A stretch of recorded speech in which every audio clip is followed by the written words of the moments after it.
அடிக்கடி நம்மளோட அன்றாட வாழ்க்கையில் யூஸ் பண்ணுற நிறைய பழமொழிகள் இருக்குங்க. அதுக்கான சரியான விளக்கம் நமக்கு தெரியுதில்ல. அதில் ஒரு பழமொழி தான் கழுதைக்கு தெரியுமா கற்பூர வாசனை.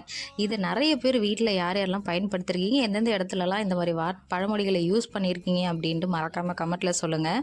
இதுக்கான சரியான அர்த்தம் வந்து கழுதைக்கு கற்பூர வாசனைன்றது தெரியாதுங்க. கழு அப்படின்றது ஒரு கோரப்புல். அந்த புல் பாய் தச்சு நம்ம அந்த பாயில் படுக்கும்போது அந்த கற்பூர வாசனை வந்து நல்லா தெரியுமாங்க. இதுதான் இந்த பழமொழியோட எக்ஸாக்ட் உண்மையான மீனிங்கு.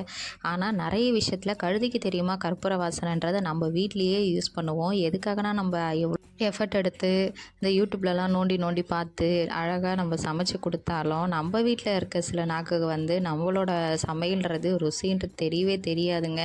எவ்வளோ சமைச்சு கொடுத்தாலும் இவங்க வீட்டு குழம்பு நல்லா இருக்குது, அவங்க வீட்டு குழம்பு நல்லா இருக்குன்ற ஒரு ரிவ்யூ தான் நமக்கு வரும். அந்த டைமில் நான் யூஸ் பண்ணுற பழமொழி இதுதான், கழுதைக்கு தெரியுமா கற்பூர வாசனைன்னு சொல்லிட்டு. என்ன மாதிரி யார் யாரெல்லாம் இந்த நம்ம டே டு டே லைஃப்பில் யூஸ் பண்ணியிருக்கீங்கன்னு சொல்லுங்கள். அண்ட் வீடியோ பிடிச்சிருந்தா சப்ஸ்கிரைப் பண்ணிக்கோங்க.